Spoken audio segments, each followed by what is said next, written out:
Because you are afraid of our gifts. Because we are different. Humanity has always feared that which is different. Well, I'm here to tell you.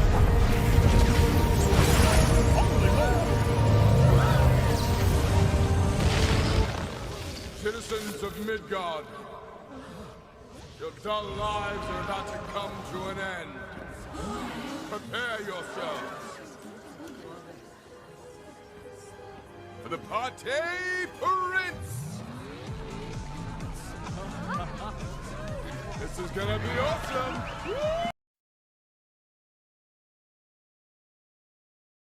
तो कारीगरों को लूटा, व्यापारियों को लूटा, किसानों को लूटा और लूटने आर्थिक रूप से और दूसरे काम बहुत किए अंग्रेजों ने। दूसरे काम क्या किए? जहां जहां अंग्रेज जाते थे लूटमार करने के लिए किसी भी गांव और किसी भी शहर में, वहां अगर उनको हमारे देश की माताएं बहनें जो सुंदर हैं शरीर में दिखाई दे जाएं तो अंग्रेज उनको छोड़ते नहीं थे बिना बलात्कार किए। धन तो लूटा ही हमारा, हमारी मां बहन बेटियों की इज्जत भी लूटी उन्होंने। और मां बहन बेटियों के साथ इतना बुरा बर्ताव करते थे कि वो पढ़ते समय मुझे खून खौलता है। हमारी माताओं बहनों बेटियों के साथ अंग्रेजों का बर्ताव कैसा होता था? कोई सुंदर महिला अंग्रेजों को दिखाई दे जाए उसको सरेआम नंगा करते थे। फिर उस महिला के स्तन का जो अग्र भाग होता है उसको लोहे के चिमटे से दबाते थे और तब तक दबाते थे जब तक खून ना निकल आए। और इस पर अंग्रेज हंसते थे और वो मां बहन बेटी चीखती और चिल्लाती थी। जब वो बेढल हो जाती थी, गिर पड़ती थी, तब अंग्रेज उसके साथ बलात्कार करते थे और सामूहिक बलात्कार करते थे और बाद में उसकी गर्दन काट देते थे और उसको फेंक के चले जाते थे। ये अंग्रेज किया करते थे। खाली लूटमार नहीं करते थे, माताओं बहन बेटियों के साथ व्यभिचार किया करते थे। और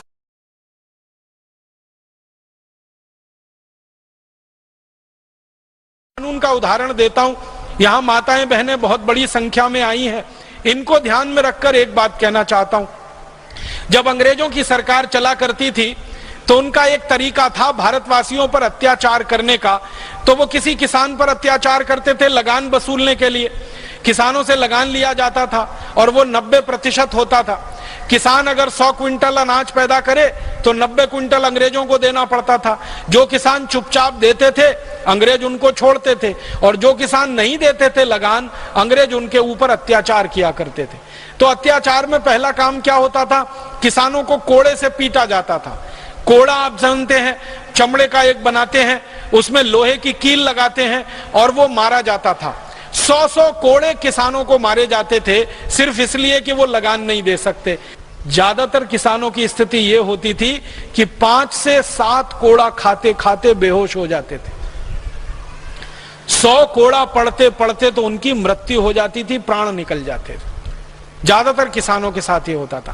फिर अंग्रेज वहां तक रुकते नहीं थे, किसान को कोड़े से मार डाला, फिर उसके परिवार की मां बहन बेटियों का शील हरण करते थे।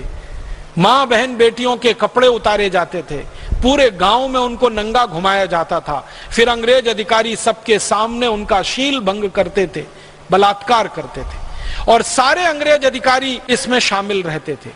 इससे अंग्रेज अधिकारियों को अपनी वासना शांत करने का तो रास्ता खुलता ही था, उनको अत्याचार और हैवानियत दिखाने का भी रास्ता खुलता था।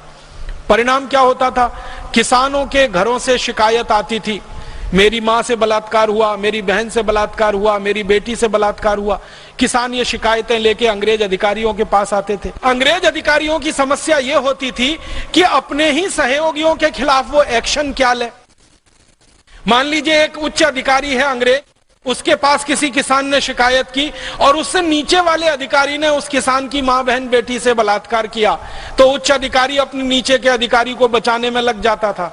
और उसको बचाने के लिए अंग्रेजों ने फिर एक रास्ता निकाला और उस रास्ते को कानून में बदल दिया। बलात्कार के खिलाफ अंग्रेजों ने कानून बनाया सबसे पहला, और उस कानून में व्यवस्था यह की कि जिस मां बहन बेटी के ऊपर बलात्कार होगा उस मां बहन बेटी को अंग्रेजों की अदालत में आकर सिद्ध करना पड़ेगा कि उसके ऊपर बलात्कार हुआ है। जिस अंग्रेज ने बलात्कार किया है उसको कुछ सिद्ध नहीं करना पड़ेगा, और जब तक सिद्ध नहीं होगा तब तक वो अंग्रेज अभियुक्त नहीं माना जाएगा, उसको पापी नहीं माना जाएगा, अपराधी नहीं माना जाएगा। ये कानून बना दिया अंग्रेजों ने। कानून बनते ही बलात्कार की बाढ़ आ गई पूरे देश में।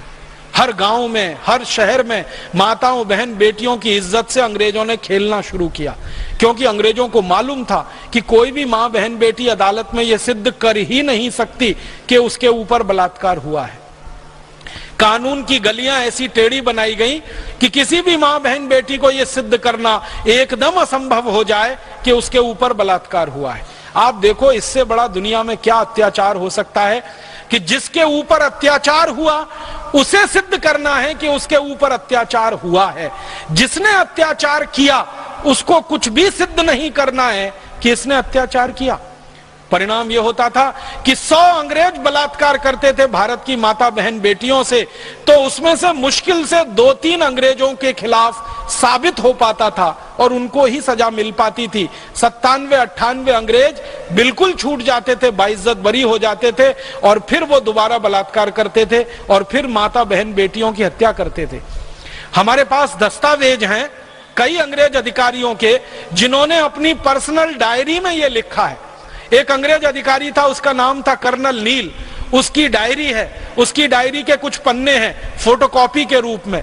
उसमें वो लिख रहा है कि जहां जहां मेरी नियुक्ति हुई भारत में, उसकी नियुक्ति कई जगह पर हुई थी। वाराणसी में वो रहा, इलाहाबाद में वो रहा, बरेली में वो रहा, दिल्ली में वो रहा, बदायूं में रहा, कई जगह उसकी नियुक्ति हुई। तो कर्नल नील अपनी डायरी में लिख रहा है कि जहां जहां मेरी नियुक्ति हुई, कोई दिन ऐसा बाकी नहीं गया जब मैंने किसी भारतीय मां, बहन, बेटी का शील हरण नहीं किया। ये नील की डायरी के अपने लिखे हुए शब्द हैं। आप सोचिए कितने हैवानियत वाले थे ये सब अंग्रेज, और ये सब किया उन्होंने कानून की मदद से किया।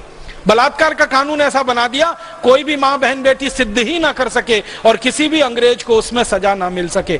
अब मुझे बहुत बड़ा दुख है, अफसोस है कि ये कानून आजादी मिलने के 15 अगस्त 1947 को जला डालना चाहिए था, ये खत्म कर देना चाहिए था। लेकिन यही कानून आजादी के 63 साल के बाद भी चल रहा है और आज भी इस देश में माताओं, बहन, बेटियों से बलात्कार हो रहे हैं और माताओं, बहन, बेटियों को अदालत में सिद्ध करना पड़ रहा है कि उनके खिलाफ अत्याचार हो रहा है। अत्याचार करने वाले को कुछ सिद्ध नहीं करना पड़ता अदालत में, ऐसी कार्यवाही होती है।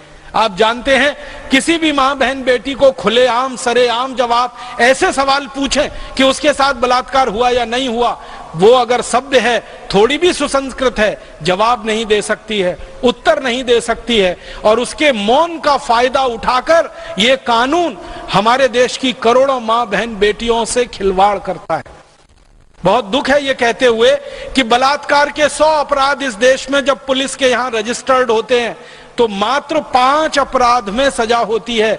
95 अपराधों में अपराधी छूट कर बाइज्जत बरी हो जाते हैं, क्योंकि कानून अंग्रेजों के जमाने का बनाया हुआ है।